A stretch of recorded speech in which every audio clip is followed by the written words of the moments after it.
Hi, this is Tim Halloran. I'm just doing my daily video. Yesterday I talked a little bit about your financial thermostat, and I was just going to follow up today just to talk a little bit more in detail about what that means.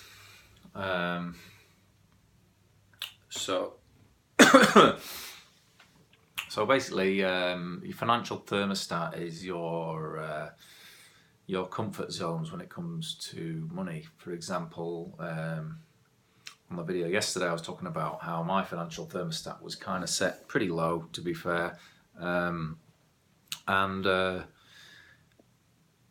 what it meant for me was that when I started getting to my overdraft limit, which is £2,500.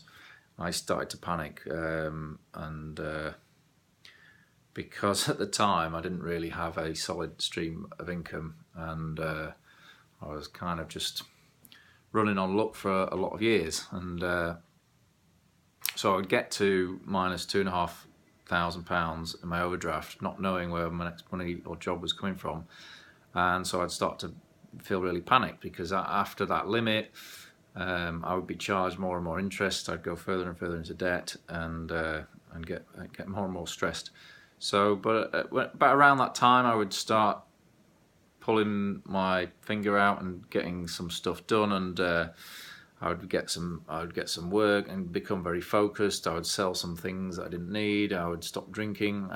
Just anything I could possibly think of to get out of the position I was in. And then when I got to around zero, back to zero again, I would kind of just relax a little bit and not quite work quite so hard.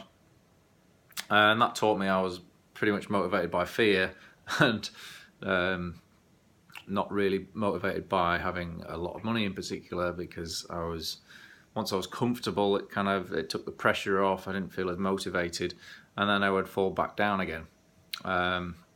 But often a financial thermostat will just determine a lot of your choices. You'll base a lot of decisions on whether you can afford something or not.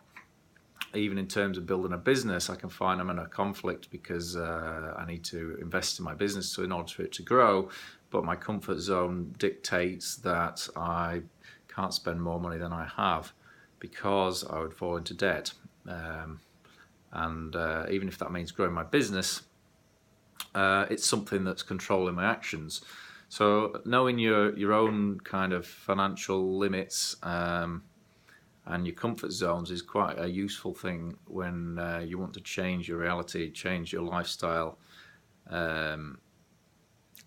because if that is your kind of go-to comfort zone, you're ultimately going to be controlled by that. And if that means having a regular job gives you that comfort, that becomes very much your self-image, who you are, and anything that threatens that comfort zone is going to be probably too much to bear, and so you'll reject it.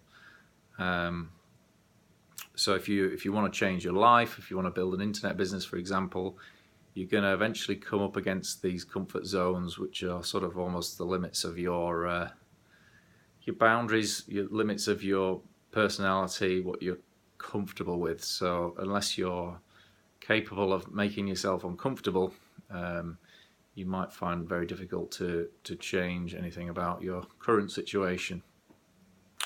So it's just something that I've become aware of because I'm trying to grow an online business, yet my comfort zones now, because I was struggling financially for so long, now I've paid off debt, I don't want to go back into it, and so my comfort zones have changed now from minus £2,500 to zero now. So when I get to zero, I'm aware that's going to drive me further and further into debt because I'm basically living on borrowed money. So yeah, just a quick one on your financial thermostat and the limits of your comfort zones, and what you're financially comfortable with, and how that can affect the decisions you make, things you do, and the choices that you make. That's all for today. Thanks for watching, and I'll see you next time. Bye for now.